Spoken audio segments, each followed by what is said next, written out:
இப்போ நம்ம 9th standard portion பார்க்க போகிறோம். செட் லாங்குவேஜ் கணமொழி. நம்ம போன கிளாஸ்லேயே பார்த்தோம். செட்டுன்னா என்ன, கணம்னா என்ன அப்படின்னு பார்த்தோம்.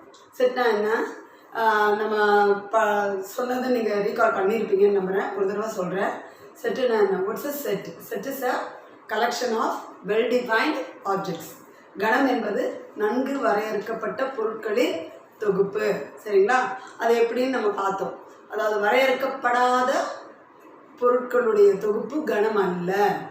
சரிங்களா? இப்போது அதுக்கு எக்ஸாம்பிளும் நம்ம நிறைய பார்த்தோம். அடுத்தது கணங்களை விவரிக்கும் முறை எப்படி அதை தொகுப்போம் அப்படின்னு நம்ம பார்த்தோம். That is how to represent a set அப்படின்னு பார்த்தோம். That is there are 3 types to represent a set. 3 வகையாக கணங்களை நம்ம ரெப்ரசன்ட் பண்ணலாம். எப்படி? இப்போ பார்த்தீங்கன்னா முதல்ல செட் கேன் பி ரெப்ரசன்ட். கணத்தை கேபிட்டல் லெட்டர்ஸில் தான் நம்ம சொல்லணும். A, B, C, X, Y இந்த மாதிரி சொல்லணும். கணத்தில் உள்ள உறுப்புகளை the terms which are within the set are called as elements of the set. அது ஸ்மால் லெட்டர்ஸ் தான் இருக்கும். அது elements of the set. அதுக்கப்புறம் ஒவ்வொரு இப்போ A = A, B, C அப்படின்னு சொன்னாக்கா these are called as the elements of the set. Each and every term belongs to this. ஞாபகம் இருக்குல்ல?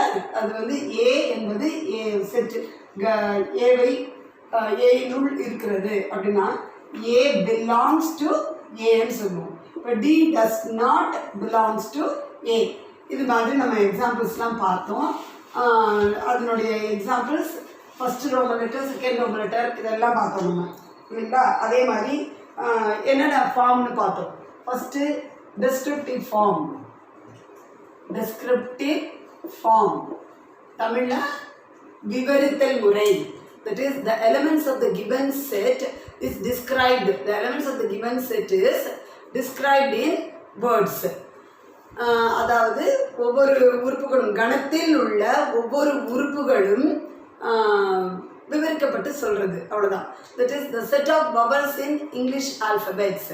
Set of vowels in English alphabets. Just அப்படி மட்டும் சொல்லிடுறது descriptive form. ஆங்கில எழுத்துக்களின் உயிரெழுத்துக்கள் கணம் என்பது ஒரு கணம் அப்படின்னு சொன்னோம்னா அது விவரித்தல் முறை. அடுத்தது இதுக்கு அடுத்தது நம்ம என்ன பார்த்தோம்னா ஞாபகம் இருக்கா? Set builder form. Set builder form. Set builder ஃபார்ம்னு பார்த்தோம். Set builder form or rule form. Set builder form or rule form. அதாவது தமிழில் கணக்கட்டமைப்பு முறை அல்லது விதிமுறை. விதிமுறை இது வரும்போதே ரூல் அப்படின்னும் போது உங்களுக்கு தெரியும். ஏதாவது ஒரு ரூலை சொல்லிடுவாங்க. இப்போ நான் சொன்னேன் இல்லையா, vowels, the set of vowels in English alphabets. அதாவது ஆங்கில எழுத்துக்களில் உயிரெழுத்துக்களை கொண்ட கணம். அதுதான் அது. இது உங்களுடைய ஃபஸ்ட்டு விவரித்தல் முறையில் டெஸ்கிரிப்டிவ் ஃபார்மில். செட் பில்டர் ஃபார்மில் அதையே எப்படி சொல்லுவோம்? Set of all x such that x belongs to vowels of English alphabets. Vowels of English alphabets. இதே ரூல், இதுதான் ரூல் ஃபார்ம். தமிழில் சொல்லணும்னா set of all x such that x என்பது ஆங்கில எழுத்துக்களின் உயிரெழுத்துக்கள். ஆங்கில எழுத்து எக்ஸ் என்பது ஆங்கில எழுத்து ஒரு உயிரெழுத்து. அவ்வளோதான். புரியுதுங்களா? மூன்றாவது என்ன பார்த்தோம்? ஞாபகா? roster form. Roster form or tabular form. Roster form or tabular form. தமிழில் பட்டியல் முறை அல்லது அட்டவணை முறை. அதில் சொல்லும்போதே தெரியுது. இது வரைக்கும் சொன்ன கணங்களை பட்டியலிட்டு காட்டுது. அதே மாதிரி what ever the sets which are given described in words that should be tabulated here. That is, set A equal to vowels of English alphabets na A, E, I, O, U. If that is listing out the elements of the given described set. புரியுதுங்களா? இந்த 3 இது பார்த்தோம். இது இல்லாமல் இன்னொன்று பார்த்தோம். Roster form. That is ஒரு word கொடுத்துருக்காங்கன்னு வச்சுக்கோங்க. இந்தியா. இந்தியான்னு ஒரு வேர்டு கொடுத்துருக்கு. You have to represent this word in roster form. எப்படி ரெப்ரசன்ட் பண்ணுவீங்க? Within set bracket. Suppose b equal to சொல்லியிருக்கேன் ஏற்கனவே ஈச் அண்ட் எவ்ரி லெட்டர் ஒவ்வொரு எழுத்தையும் நீங்கள் ஒரு உறுப்பாக நீங்கள் காட்டணும். அதே சமயம் ஒரு உறுப்பே ஒரு முறைக்கு மேலே வந்தால் 2 தடவையோ 3 தடவையோ வந்தால் ஒரு முறை எழுதினா போதும். இப்போ பாருங்கள் ஐ என்கிறது 2 தடவை வந்திருக்கு. So it's enough to write one time. I N D A, that's all. இதுதான் ரோஸ்டர் ஃபார்ம். ரோஸ்டர் ஃபார்ம்னா என்ன? Listing out the elements of the given set. So இந்த கிவன் வேர்டை ரைட் திஸ் இன் ரோஸ்டர் ஃபார்ம்னா அப்படியே நீங்கள் இப்படி லிஸ்ட் அவுட் பண்ணி எழுதினா போதும். உங்களுக்கு அந்த சம்மு நான் உங்களை செய்ய சொல்லியிருந்தேன். ஃபஸ்ட்டு சம்மு நம்ம இன்னைக்கு போன கிளாஸில் எதுன்னு டிஸ்கிரைப் பண்ணி பார்த்தோம். தேர்ட் சம்மு சொல்லியிருந்தேன், belongs to not belongs to, எது எந்தெந்த எலமெண்ட் எந்தெந்த செட்டை சேர்ந்ததுங்கிறது நீங்கள் பார்த்து போட்டுக்கலாம். நான் அதை எக்ஸ்பிளைன் பண்ணி சொல்லியிருந்தேன். இப்போ ஃபோர்த் சம் பார்க்க போகிறோம். சரிங்களா? ஃபோர்த் சம் பார்க்க போகிறோம். Represent the given set in roster form. That is A equal to the set of all even natural numbers. Even natural numbers less than 20. அதாவது இரட்டைப்படை இயலெண்கள் 20க்கும் குறைவான இரட்டைப்படை இயலெண்கள். இதை வந்து you have to write this in roster form. பட்டியல் முறையில் நீங்கள் இதை எழுதணும். அப்போ எப்படி எழுதுங்க? A equal to even natural numbers less than 20. உங்களுக்கு நல்லா தெரியும். 20க்கு குறைவான இரட்டைப்படை எண்கள் உங்களுக்கு நல்லா தெரியும். என்னென்னது? 2, 4, 6, 8, 10, 12, 14, 16, 18. அவ்வளோதான். ஏன்னா லெஸ் தேன் 20 இல்லையா? 20 வரக்கூடாது. 18ஓட முடிஞ்சிருச்சு. புரியுதுங்களா?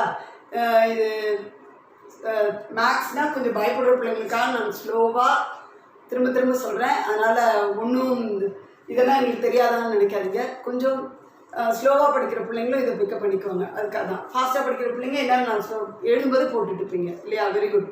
மற்ற பிள்ளைங்களும் கொஞ்சம் மெதுவாக கவனிச்சுக்கோங்க. சரியா? இப்போ set of even natural numbers less than 20னா இரட்டைப்படை எண்கள் 20க்கு குறைவான இரட்டைப்படை எண்கள்னும் போது 18ஓட 20க்கு முன்னாடி இருக்க இரட்டைப்படை எண்ணோட நின்றுடும். சரிங்களா? அடுத்தது பாருங்களேன். இது ஃபஸ்ட்டு. செகண்டு பி வந்து செட் ஆஃப் ஆல் ஒய் சத்தம். இது பாருங்க, இது என்ன ஃபார்மில் கொடுத்துருக்கு? உங்களுக்கு டெஸ்கிரிப்டிவ் ஃபார்மில் கொடுத்துருக்கு. அதாவது விவரித்தல் முறையில் கொடுத்து உங்களை பட்டியல் முறையில் எழுத சொல்லியிருக்காங்க. அதை முதல்ல நல்லா கவனிச்சுக்கோங்க. விவரித்தல் முறையில் கொடுத்து பட்டியல் முறையில் எழுத சொல்லியிருக்காங்க. அடுத்த சம் பாருங்க. Set of all y equal to 1/2n. இந்த n வந்து ஒரு natural number n. n is less than or equal to 5. இந்த சம்மை நான் அன்றைக்கே போட்டு காட்டினேன். இந்த சம்மை போன கிளாஸில் நான் போட்டு காட்டியிருக்கேன். மறுபடியும் போட்டு பாருங்க. இப்போ இது வந்து இப்போ இது எந்த ஃபார்மில் கொடுத்துருக்கு? Set builder form. Set builder ஃபார்ம்னா என்னது? கட கட்டமைப்பு முறையில் கொடுத்துருக்கு. ஆனால் நீங்கள் இப்போ இதை பட்டியல் முறையில் எழுதணும். இப்படி கொடுத்துருந்தா இந்த n வந்து எலன் நேச்சுரல் நம்பர்ஸு. அதே சமயம் இந்த n வந்து less than at the same time it is equal to 5. 5க்கு சமமாகவும் 5க்கு குறைவாகவும் இருக்கணும். அப்போ முதல்ல இந்த 1/2n என்னன்னு நம்ம கண்டுபிடிச்சிக்கணும். இந்த வேல்யூஸை 5க்கு குறைவானா 5, 4, 3, 2, 1 5 வேல்யூஸ்க்கும் நம்ம கண்டுபிடிக்கணும். n equal to 1. n equal to 1னா y equal to 1/2 into 1 is 1/2. n equal to 2. y equal to 1/2 into 2 is 1/4. n equal to 3. y equal to 1/2 into 3, that is 1/6. n equal to 4. y equal to 1/2 into 4 is equal to 1/8. n equal to 5. y equal to 1/2 into 5, which is equal to 1/10. இந்த வேல்யூஸை நம்ம கண்டுபிடிச்சிட்டோம். இப்போ y என்னென்ன?